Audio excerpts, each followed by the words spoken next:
Assalamualaikum warahmatullahi wabarakatuh. Alhamdulillah. Alhamdulillahilladzi qad waffaqa lil ilmi khaira khalqihi wa littaqa. Musalliyan ala nabiyyil mustafa wa alihi mustakmilin syarafa. Amma ba'd. Marilah kita membaca suratul Fatihah dengan harapan semoga Allah Subhanahu wa taala memberikan rahmat, taufik, inayah, ma'unah, ridho rahmatnya kepada kita sehingga kita dapat mengikuti dan beraktivitas dengan baik, berkah manfaat fid dini wad dunya wal akhirah. Ala mana wa salafun salihin ridallahu bi syafaati Rasulillah sallallahu alaihi wasallam. Al-Fatihah.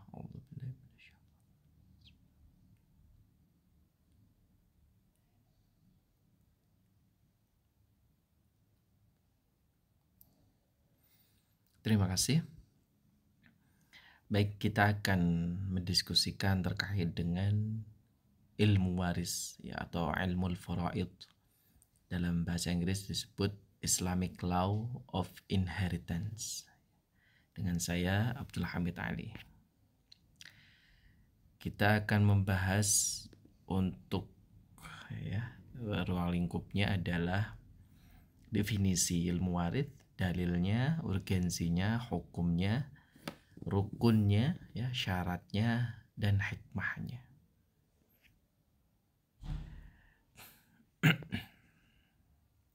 Baik. Sekarang kita akan membahas terkait dengan definisinya. Saya mengambil di dalam kitab Al-Fiqhu Al-Islami wa Adillatuh. Ma ma'na al-ilmul warith atau ilmul faraid. Al-irath lughatun baqa'u syakhs ba'da mautin akhar bihaitsu ya'khudhul baqi ma yukhlifuhul mayyit. Al-irth menurut bahasa adalah ketetapan mengenai hak seseorang setelah meninggalnya seseorang yang lain dengan mengambil sesuatu, yaitu berbentuk harta atau peninggalannya yang ditinggalkan oleh si mayit. Jadi yang mengatur ketetapan hak dari orang lain dari tirkah atau peninggalan yang ditinggalkan oleh si mayit itu. Ini adalah ilmu warid itu. Nah, ilmu warid ini juga disebut dengan ilmu faraid, ya. Nah, sekarang apa itu ilmu faraid? Al-Bayan fi madhabi Imam Syafi'i menjelaskan huwa fiqhul mawarid wa ilmul hisab. Ilmu faraid itu adalah gabungan fikih warisan dengan ilmu hitungan.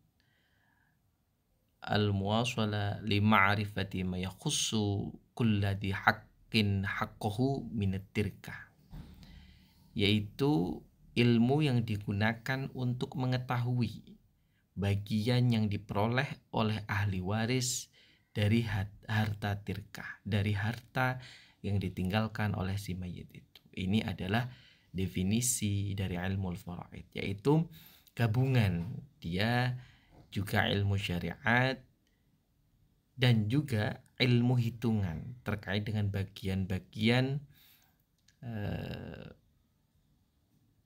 untuk ahli warisnya. Jelas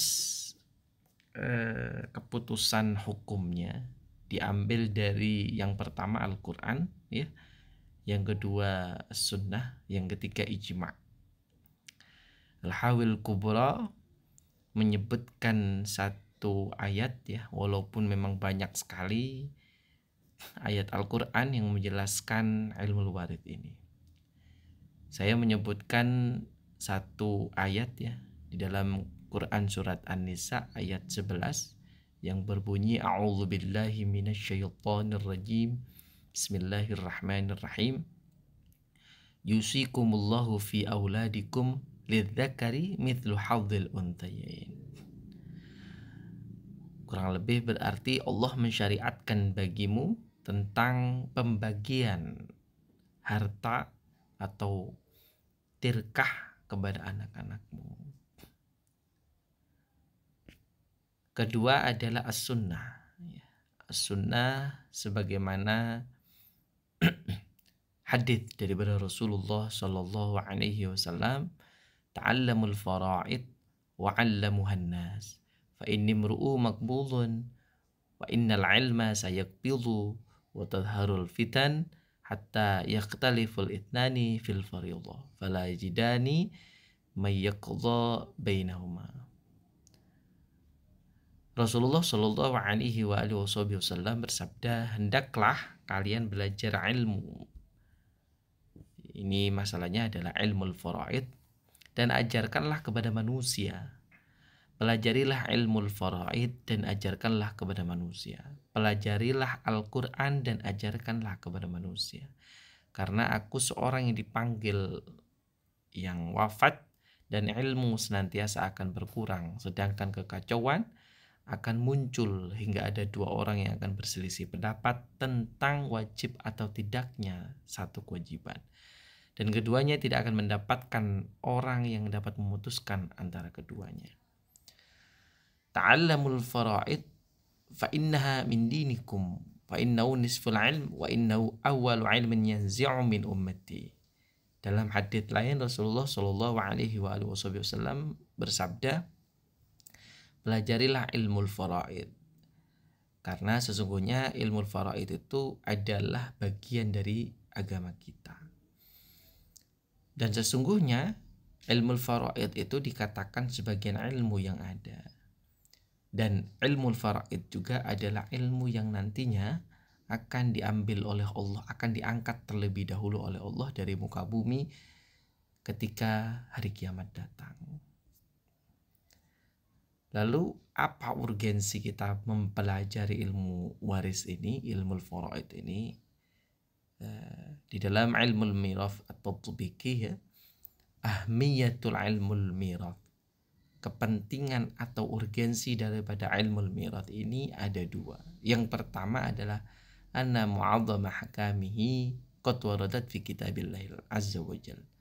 Yang pertama pasti sebagai bentuk pengagungan kita, ketaatan kita, ketakwaan kita, kepatuhan kita terhadap aturan Allah Subhanahu wa taala, terhadap syariat yang telah dituliskan dan telah dijelaskan daripada Al-Qur'anul Karim. Itu yang pertama. Yang kedua, la ghina lil ummah an hadzal ilm bi annahu afdhalul ulum ba'da ilmu usuluddin.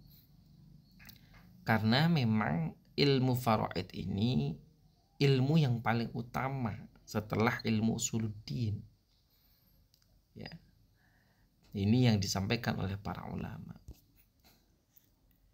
Beberapa istilah ya di dalam ilmu faraid ini. Yang pertama adalah ilmu ansab. Di setiap waris terdapat bagian dari yang ditinggalkan si mayit. Oleh karena itu wajib kita mempelajari bagian mana, seperti apa, bagaimana pembagiannya, siapa saja yang harus dibagi. Ini harus dijelaskan. Kedua adalah al-mawarid. Mawarid ini jamak dari mirath, adalah nama dari sesuatu yang diwarisi oleh mayit setelah wafatnya. Yang selanjutnya adalah at-tirkah. At-tirkah ini adalah setiap sesuatu yang ditinggalkan oleh si mayit dari harta benda ataupun apapun yang lain. Rukunnya warid ini ada 3. Yang pertama adalah al-muwarid, orang yang meninggal dunia dan yang meninggalkan harta warisan. Yang kedua adalah al-warid, ya, ahli warid atau orang yang berhak menerima harta peninggalan si mayit. Yang ketiga adalah hakul maurud, harta peninggalan atau harta warisan. Ketika tidak ada ketiganya ini, maka warid ini tidak terjadi. Begitu. Tidak ada orang yang meninggal, tidak ada orang yang menerima, ataupun tidak ada peninggalan. Nah, sudah jelas ya, kalau tidak ada di antara ketiganya ini, maka warid ini tidak bisa dilaksanakan.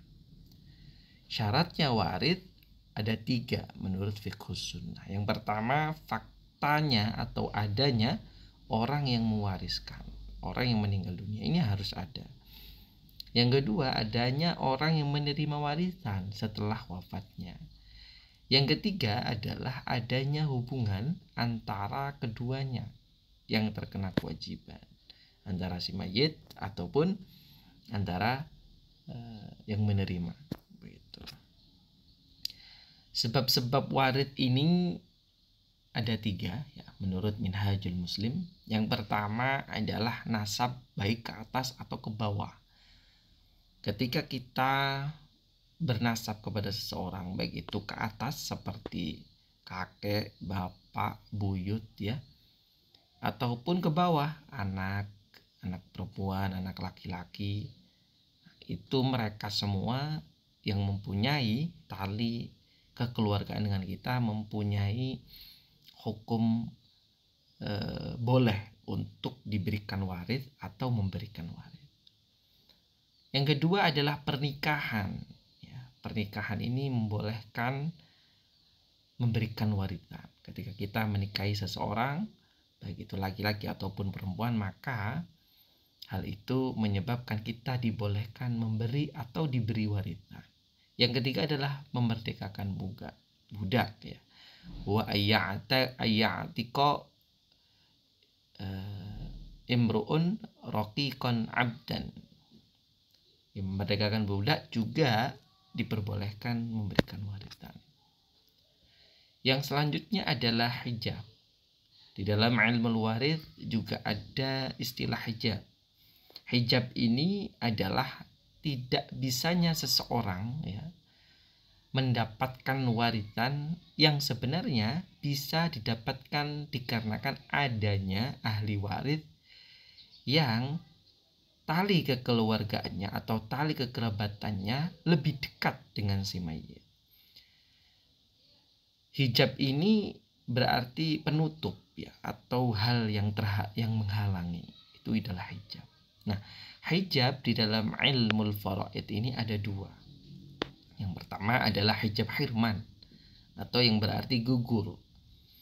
Jika ada kerabat yang lebih dekat lagi bisa menggugurkan salah satu kewajiban atau bagian dari keluarga yang lain.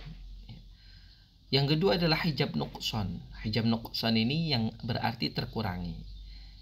Adanya bagian yang terkurangi yang harusnya mungkin 1 akhirnya terkurangi menjadi 1/3 atau setengah begitu, dikarenakan adanya keluarga atau kerabat yang lebih dekat dengan si mayit. Nah, ini adalah hijab ya.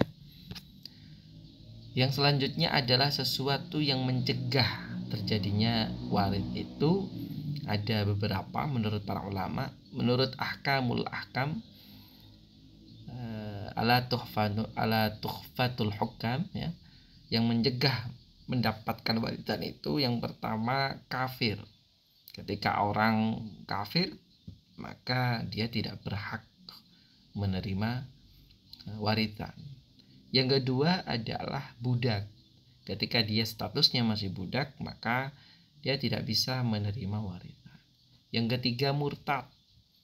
Adanya keluarga yang murtad berarti dia tidak bisa menerima warisan dari orang lain yang memang beragama Islam. Gugurnya kewajiban itu karena dia murtad.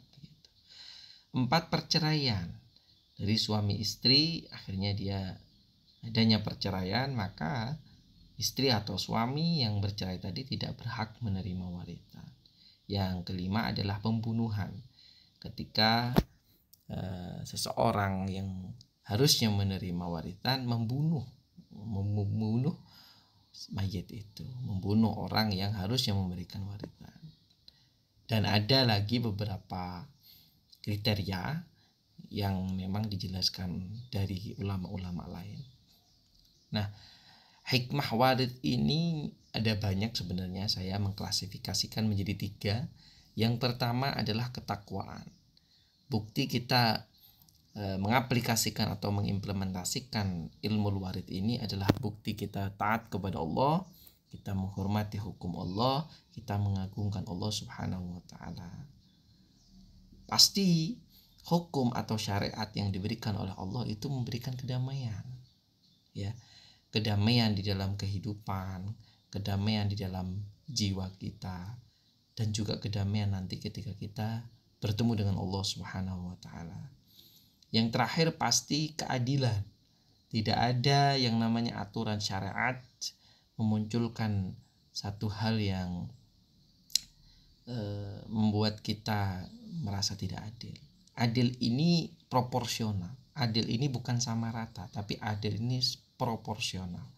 Sesuai dengan situasi kondisi yang memang sudah diperhitungkan. Ini adalah keadilan. Nah, ketiga hal ini adalah hikmah dari kita mengaplikasikan warid ini di dalam kehidupan kita. Semoga kita menjadi orang-orang yang terpilih, orang-orang yang diberikan petunjuk oleh Allah agar kita mengaplikasikan atau mengimplementasikan ilmu warid ini. Nah, adapun yang terjadi di masyarakat terkait dengan ilmu warid ini ya harus disikapi dengan sebaik mungkin, sebijaksana mungkin, ya. Boleh berdiskusi, boleh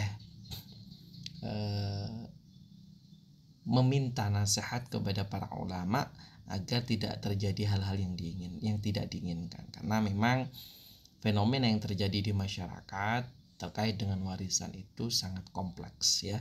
Jadi harus benar-benar hati-hati dan dibicarakan secara intens dengan ahlinya. Ada beberapa organisasi yang memberikan layanan konsultasi warisan, termasuk juga Nahdlatul Ulama. Ada aplikasi khusus terkait dengan kalkulator warid, ya. Anda bisa mencari itu di Play Store, ya, ataupun di informasi-informasi digital terkait dengan kalkulator warid itu.